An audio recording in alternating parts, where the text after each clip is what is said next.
Good day class 3। তোমাদের সঙ্গে একটু কাউন্সিলিং করছি, কারণ স্কুলের প্রায় শেষের পথে পরীক্ষা, অ্যানুয়াল এক্সামিনেশান এসে গেছে।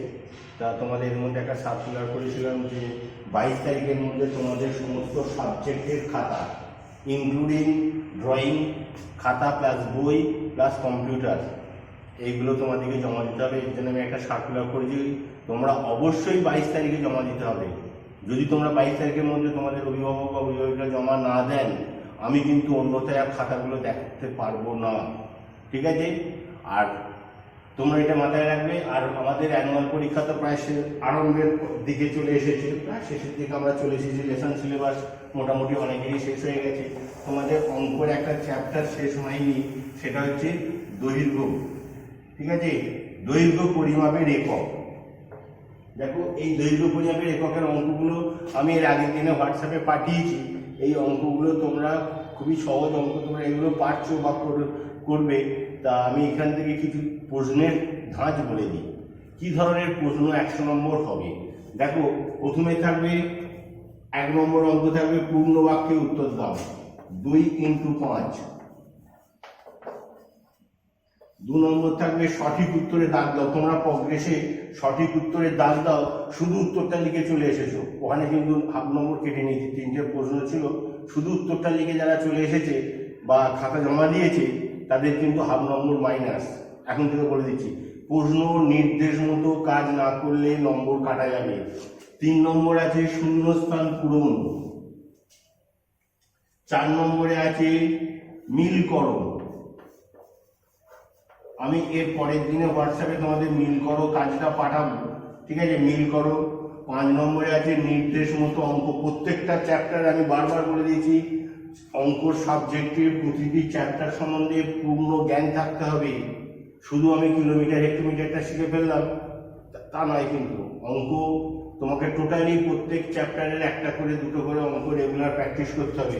এর সঙ্গে থাকবে সংখ্যায় লেখো, প্লাস ভগ্নাংশ, প্লাস গুণনীয়ক গুণিতক, ঠিক আছে?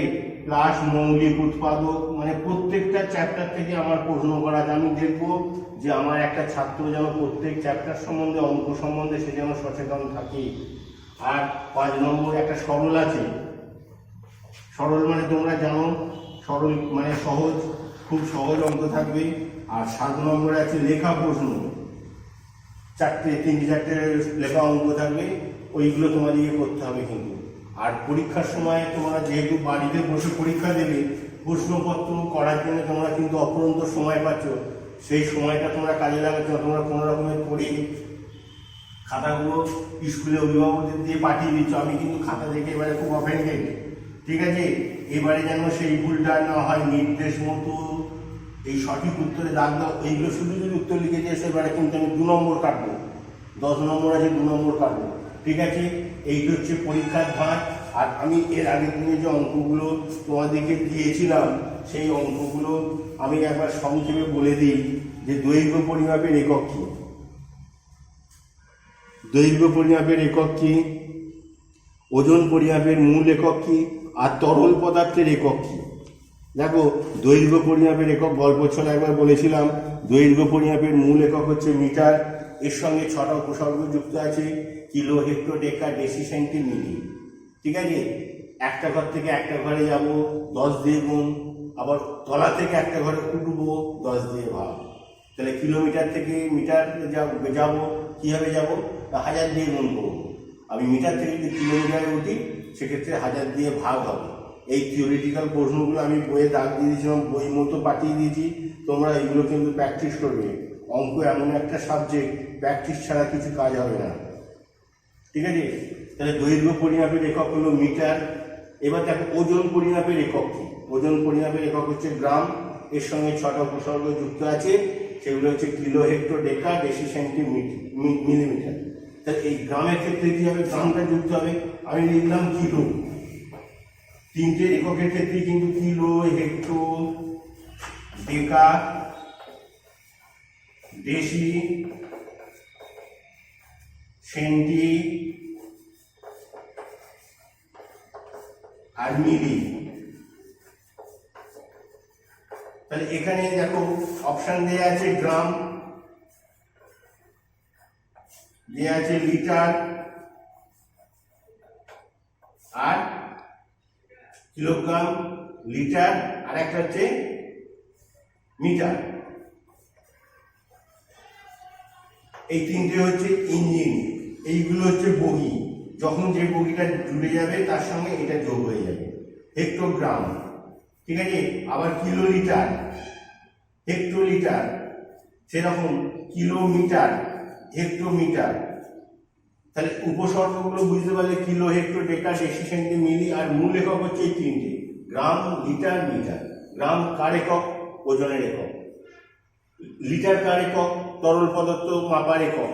তুমি কন্ট্রোল রেশন আনতে গেছো, রেশনে গিয়ে বলে তোমাকে কি দেবো, ঠিক আছে, তখন তোমাকে জিজ্ঞেস করবে লিটার ক লিটার দেবো, তাহলে সেই তরল পদার্থটা মাপার একক হচ্ছে লিটার। তুমি দোকানে গেছো, মুদিখানা মশাল 1 লিটার তেল নিয়ে আসলে তোমাকে দোকানদার জিজ্ঞেস করবে যে ক লিটার দেবো, ঠিক আছে। এইগুলোর এককগুলোর সঙ্গে পরিচিত দিতে হবে। আর মিটার, তুমি এখান থেকে মামার বাড়ি যাচ্ছ, তোমাকে ড্রাইভার জিজ্ঞেস করলো কত কিলোমিটার রাস্তা। এই সমস্ত এককগুলো তোমরা বুঝতে পারলে এবার অঙ্কগুলো কিভাবে করতে হবে সেগুলো আমি স্টেপ বাই স্টেপ, এই 2 দিন আর মাত্র সময় আছে, 22 তারিখের ভেতরেই আমি অঙ্কর সিলেবাসটা শেষ করে দিচ্ছি। কালকে শনিবার, কালকে একটু নেব। এই গেল অঙ্কের প্রশ্নের ধাঁচ। আর ইংরাজির প্রশ্নটার ক্ষেত্রে বলে দিই,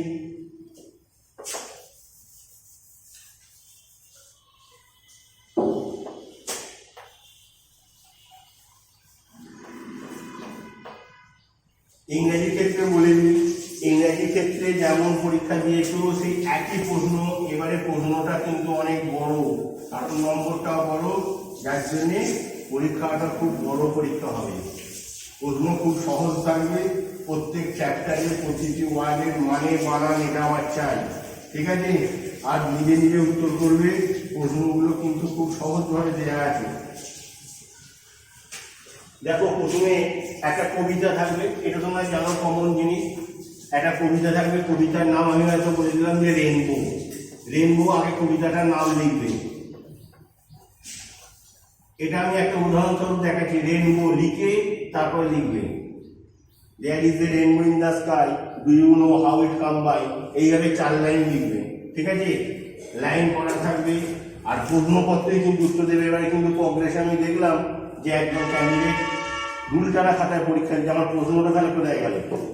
এটা যেন প্রত্যেকের মাথায় থেকে প্রশ্নপত্র উত্তর দেবে আর প্রশ্নগুলো নিজেরা পড়ে পড়ে উত্তর করবে। তাহলে এরকম একটা কবিতা থাকবে যেগুলো সিলেবাসে আছে, প্লাস এর সঙ্গে একটা থাকবে কবিতার সঙ্গে রিলেটেড একটা শূন্যস্থান। 2 নম্বর প্রশ্ন থাকবে ফুল অ্যান্সার, ফুল অ্যান্সার। এবার থাকবে শর্ট অ্যান্সার, তারপরে থাকবে ট্রু ফলস। ইংরেজি সাবজেক্টের টেস্ট পেপার অথবা সাবজেক্টের উপর থাকবে শূন্যস্থান, রিঅ্যারেঞ্জ থাকবে না, রিঅ্যারেঞ্জ থাকবে গ্রামাটিক্যাল পোর্শনে থাকবে। এবার থাকবে আনসিন।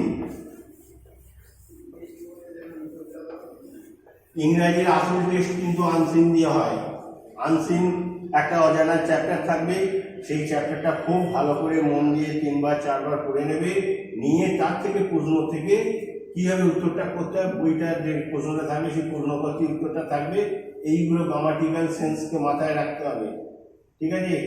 ওখানেও থাকবে ফুল অ্যান্সার, শর্ট অ্যান্সার, গ্রামাটিক্যাল কিছু প্রশ্ন থাকবে, নিজেরা পড়ে উত্তরগুলো করবে। আর গ্রামার থাকবে, আনসিন থাকবে 30 নম্বর। এবার ইংরেজি টেক্সটের উপর গ্রামার থাকবে 30 নম্বর, তাহলে 30 30 60 চলে গেল, তাহলে এখানটা কত থাকবে 40 নম্বর। বোঝা গেছে? এর পরের দিন থেকে স্যাররা ক্লাস নেবেন, তোমাদের পরীক্ষার প্রশ্ন কীরকম হবে ওনারা টোটাল আইডিয়াটা তোমাদেরকে দিয়ে দেবে। তোমরা কিন্তু ভালো করে পড়াশোনা করো। আমি খুব সম্ভব ডিসেম্বরের 4 তারিখ থেকে 4 তারিখ নাহলে 5 তারিখ থেকে পরীক্ষা স্টার্ট করব। প্রশ্নপত্র দেবো, তোমাদের অভিভাবকরা যেমন স্কুলে আসছেন স্কুল থেকে এসে প্রশ্নপত্রগুলো নিয়ে যাবেন, হ্যাঁ। আর প্রত্যেকে পরীক্ষাটা ভালো করে দেবে যথা টাইমে। হোয়াটসঅ্যাপে যে নোটগুলো যাচ্ছে, স্কুল যেভাবে বলছে খাতা জমা দিন, খাতা যদি 22 তারিখে জমা না করে আমি কিন্তু তার খাতা নেবো না, এটা কিন্তু প্রত্যেকে মাথায় রাখবে, ঠিক আছে। ওকে, ভালো থাকবে, সুস্থ থাকবে।